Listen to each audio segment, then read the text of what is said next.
So I know the general format of podcasts, we kind of talked about this before we started recording, is that you go through a bunch of questions and then at the end you kind of mix the tastings in.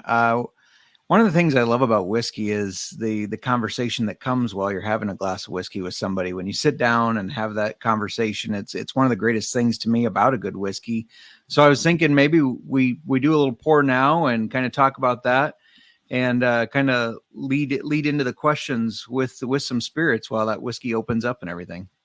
Absolutely. No, you hit the nail on the head. Whiskey is the best conversation starter known to man, as far as I'm concerned. So, yeah, let's dive into it. You guys got a bottle of our Kentucky Straight Bourbon over there. So, how don't we kick things off with that? All right, sounds good. And I poured us a little glass of that.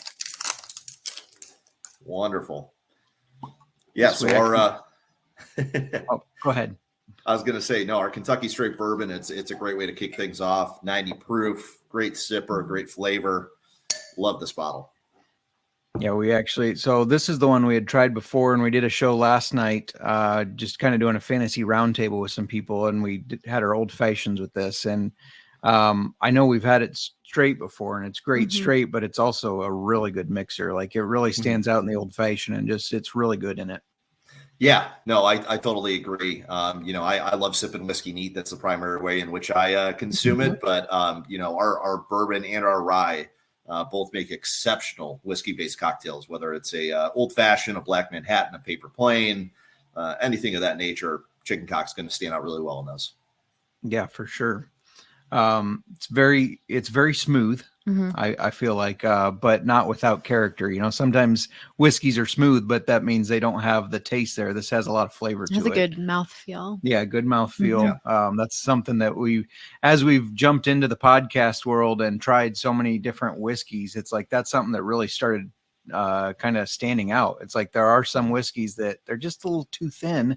There are some that they go too far and they're kind of thick. This is perfect right in the middle. Great mouthfeel on it. Thank you. We appreciate that. Yeah, we pride ourselves on our bourbon being very well balanced.